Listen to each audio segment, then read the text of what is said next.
নমস্কার বন্ধুরা, মায়ের রান্নাঘরে আপনাদের অনেক অনেক স্বাগত।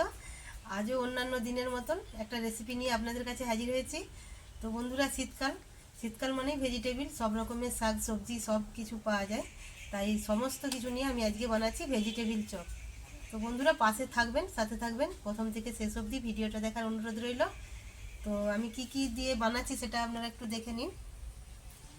এখানে আমি সবজির মধ্যে নিয়েছি মটরশুঁটি, নিয়েছি বিট কুচি করে নিয়েছি, গাজর আছে, ধনেপাতা, কাঁচা লঙ্কা কুচি, একটু আদা নিয়েছি, আর এটা বিনস। আর এখানে দুটো আমি রাঙালুকে সেদ্ধ করে নিয়েছি, আর হাফ আমি আলু নিয়েছি, সিদ্ধ আলু। তো এখানে আমি বাড়িতে বানিয়ে রেখেছিলাম মশলাটা, মানে জিরে, লঙ্কা, ধনে, তেজপাতা, এরকম সমস্ত কিছু দিয়ে আমি একটা বাড়িতে মশলা বানিয়ে রেখেছি। সেই মশলাটা আমাদের বাড়িতে যে কোনো মশলা কাজে লাগে রান্নার সাথে। আর নিয়েছি এটা চাট মশলা, আর এটা লঙ্কা গুঁড়ো, নারকেল নিয়েছি একটু, নারকেলটা আমি কুচি করে দেবো। তো আমার উনুনটা ধরানো হয়ে গেছে, এবার আমি কড়াইটা বসিয়ে নিচ্ছি। আমি সরিষার তেল দিয়ে দেবো এর মধ্যে। ভেজিটেবিল বানানোর জন্য আমি কিছুটা নারকেল কুচিয়ে নিয়েছিলাম। দেখুন, আমি সমস্ত কিছু এখানে নারকেল কুচিয়ে নিয়েছি, বিট গাজরটা কুচিয়ে নিয়েছি, এখানে রয়েছে মটরশুঁটি, বিনস আর ধনেপাতা। তো বন্ধুরা, আমার তেলটা গরম হয়ে গেছে। প্রথমে আমি এর মধ্যে যে নারকেলটা কুচিয়ে রেখেছিলাম, এই তেলের উপরে নারকেলটা আমি দিয়ে দেবো। এই নারকেলটা দিলে একটা স্বাদটা খুব সুন্দর হয়। এই জন্য আমি তেলের উপরে কিছুটা নারকেল কুচিয়ে রেখেছিলাম, এটা আমি দিয়ে দিলাম।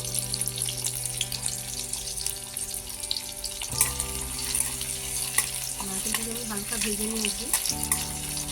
একটু নারকেলটা দিলে স্বাদটা খুব সুন্দর ভালো লাগে। আদাটাকে আমি গ্রেট করে রেখেছিলাম, আদাটাকে আমি দিয়ে দিলাম। আপনারা পেঁয়াজ রসুন দিয়ে ওটা করতে পারেন, কিন্তু আমি এটা নিরামিষ দিয়ে করছি। এরপর কুচিয়ে রেখেছিলাম যে আমি বিটটার মধ্যে দিয়ে দেবো।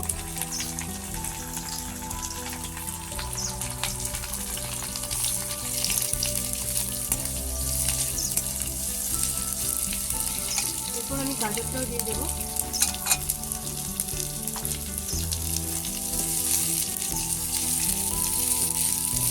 এগুলোকে আমি ভালোভাবে ভেজে নেবো।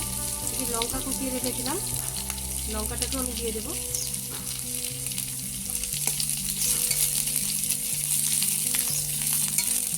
দিয়ে আমি এটাকে ভালোভাবে এটা সেদ্ধ করতে হবে, একটু দিলে মোটামুটি খুব ভালোভাবে এটাকে ভেজে নিতে হবে।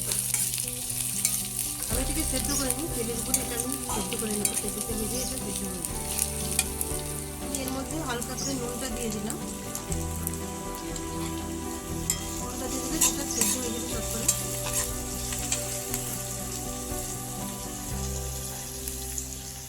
এরপর আমি দিয়ে দিলাম বিনস।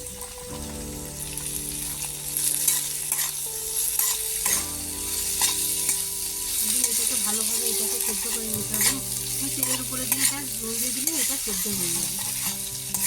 ভালোভাবে এটাকে আমি ভেজে নেব।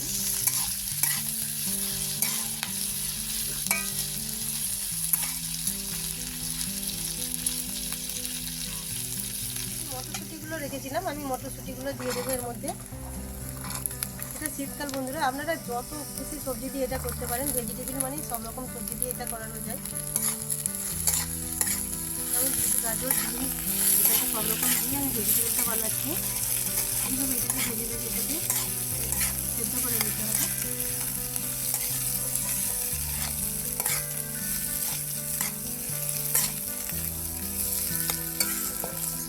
সবজিগুলো ভাজা ভাজা হয়ে গেছে।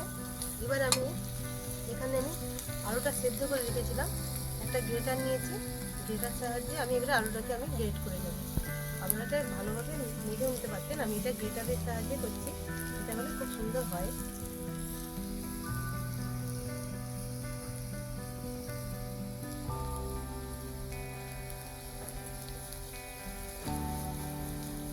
একটা আমি রাঙালু সেদ্ধ করেছিলাম, সেই রাঙালুটা আমি এর সাথে দিয়ে দেবো।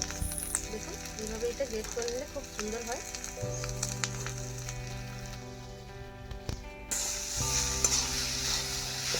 এইভাবে এটাকে ভালোভাবে এটাকে মিশিয়ে নিতে হবে, খুব সুন্দরভাবে যাতে মিশে যায়। এইভাবে এটাকে মিশিয়ে নিতে হবে।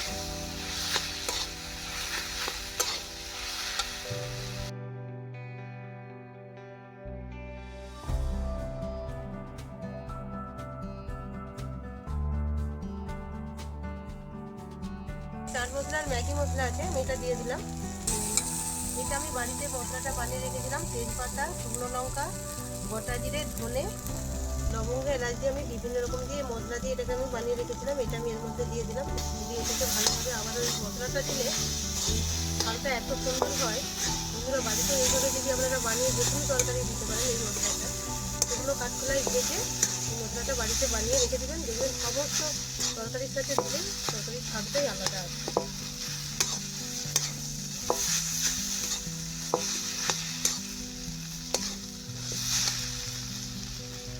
এরপর আমি ধনে পাতা দিয়ে দেবো। সবথেকে আমি ধনে পাতাটা দিয়ে দেবো।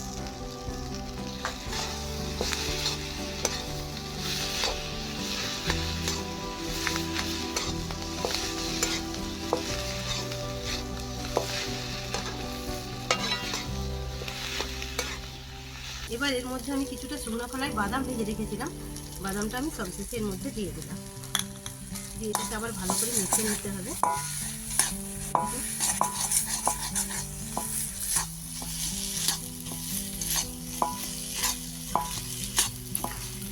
ভেজিটেবিল মানে সব রকম সবজি, আপনারা সমস্ত রকম সবজি দিয়ে করতে পারেন, তবে বিটটা সেপে দিতে হবে, নাহলে এটা কালারটা ভালো হবে না। আপনারা সব কিছু সবজি দিয়ে এটা করতে পারেন।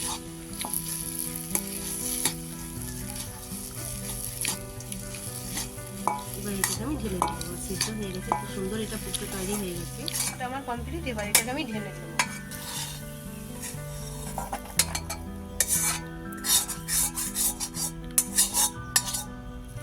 এটা ঢেলে আমি এটাকে জুড়াতে দেবো। এটা ঠান্ডা হয়ে যাওয়ার পরে একটু তখন আমি এটাকে বানিয়ে নেবো। বন্ধুরা আমি একটা ব্যাটার তৈরি করে নেব। তো প্রথমে আমি একটা কর্নফ্লাওয়ার নিয়েছি, আপনারা এটা অ্যারোট দিয়েও করতে পারেন। আমি কর্নফ্লাওয়ারটা 2 চামচ মতন নিয়ে নেব।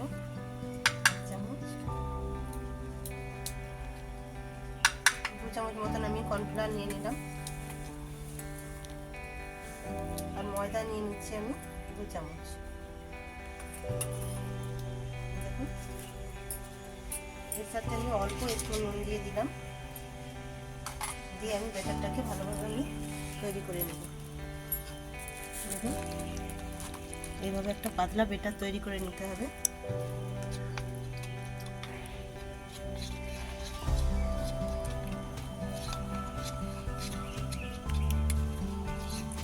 আমি এটা মাখিয়ে নেব। এইভাবে ব্যাটারটা ভালোভাবে এটাকে খুব মোটাও না খুব পাতলাও না, এইভাবে ব্যাটারটা তৈরি করে নিতে হবে। এখানে আমি ব্যাটারটা তৈরি করে রেখে দিয়েছি।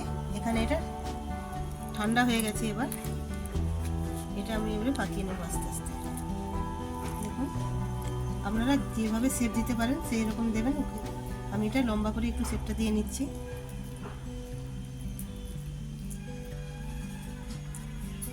এইভাবে আমি শেপটা দিয়ে নিচ্ছি এটা। আর এখানে আমি নিয়ে নিয়েছি ব্রেড ক্রাম্ব। তবে এটা আমি বাড়িতেই বানিয়ে নিয়েছি, আপনারা দোকান থেকেও এটা কিনে নিতে পারেন। আমি এটা খাস্তা বিস্কুট নিয়ে এটাকে গ্রেটার দিয়ে এটা গ্রেট করে নিয়েছি। এইভাবে আমি শেপটা দিয়ে নিচ্ছি। দেখুন আমি এইভাবে প্রথমে আমি এটাকে নিয়েছি, নিয়ে এর মধ্যে এটাকে ডুবিয়ে নিতে হবে ব্যাটারটার মধ্যে। এটা ময়দা আর কর্নফ্লাওয়ার দিয়ে যে ব্যাটারটা তৈরি করে রেখেছিলাম এটার মধ্যে দিয়ে এইভাবে এটাকে ডুবিয়ে নিতে হবে। নিয়ে আমি এটাকে এই ব্রেড ক্রাম্বসের মধ্যে দিয়ে এটাকে ভালোভাবে এটাকে কোট করে নেব। দেখুন এটাকে এইভাবে কোট করে নিয়ে আপনারা বাড়িতে ফ্রিজে অনেক দিন রেখে দিতে পারেন, যখন খুশি এটাকে আপনারা ভেজে খেতে পারবেন। দেখুন এইভাবে এটাকে আপনারা ডবল কোট করে নিতে পারেন। আমি এটাকে একবারই কোট করে নিচ্ছি। এইভাবে এটাকে রেখে দিচ্ছি। আবারও একটা নিয়ে নিলাম। এইভাবে এটাকে ভালো করে মাখিয়ে নেব।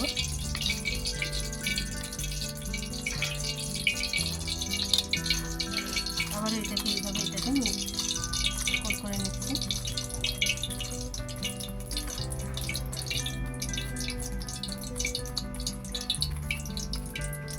দেখুন এইভাবে ভালোভাবে এটাকে চেপে চেপে হাতে করে এটাকে মাখিয়ে নিতে হবে।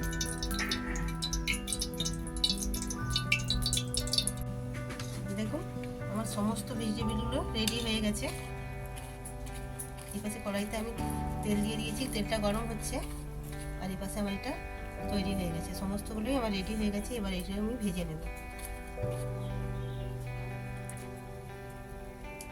তো আমার সমস্ত হয়ে গেছে ভেজিটেবলগুলো তৈরি, এবার আমি ভেজে নেব।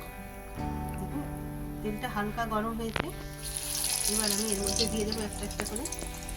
এটা খুব হালকা জালে ভাজতে হবে, বেশি জালটা দিয়ে দিলে এটা সঙ্গে সঙ্গে পুড়ে যাবে। দেখুন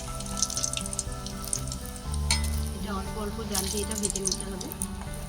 আর গ্যাসে ভাজলে আপনারা একদম লো ফ্লেমে এটা ভাজবেন, এটা উনানে তো আমি হালকা জাল দিয়ে এটা ভেজে নিচ্ছি।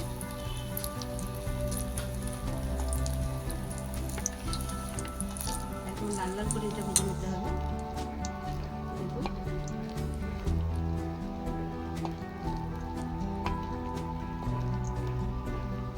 একদম অল্প জালে এটা ভাজতে হবে, নাহলে এটা বেশি জাল দিয়ে দিলে এটা পুড়ে যাবে, উপরটা পুড়ে যাবে, ভেতরটা ভাজা হবে না ভালো। দেখুন কত সুন্দর এটা ভাজা হয়ে গেল।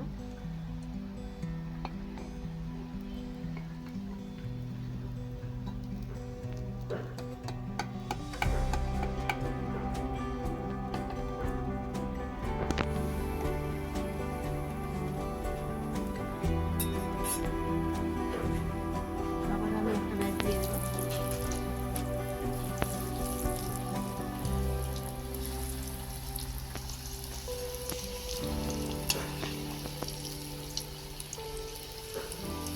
তো চলুন, আমার সমস্ত ভাজা হয়ে গেল, এবার আমি এটাকে তুলে নিচ্ছি।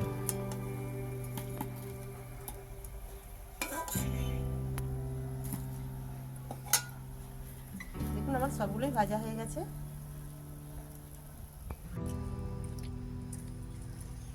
কিরে কেমন হয়েছে? দারুণ সুস্বাদু হয়েছে, দোকানের মতন খেতে। তো বন্ধুরা এইভাবে বাড়িতে অবশ্যই একবার হলেও বানাবেন, বানিয়ে আমাকে কমেন্ট করে জানাবেন যে কেমন হয়েছে। তো এইভাবে এখন শীতের দিন বিভিন্ন রকম শাকসবজি দিয়ে এইভাবে ভেজিটেবলটা অবশ্যই বানালে বাড়ির বাচ্চারা খাবে। এমনিতেই বাচ্চারা শাকসবজি খেতে পছন্দ করে না, কিন্তু ভেজিটেবলে যদি দেওয়া হয় বাচ্চারা আনন্দের সাথে খেয়ে। দেখছেন তো আমাদের বাচ্চাগুলো কেমন খাচ্ছে, এরা শাক মোটেই খায় না। রেসিপিটি যদি আপনাদের ভালো লেগে থাকে অবশ্যই লাইক শেয়ার সাবস্ক্রাইব করতে ভুলবেন না, আর বন্ধুদের সাথে একটু বেশি বেশি শেয়ার করবেন। তো দেখা হচ্ছে আবার কোনো নতুন রেসিপির সাথে।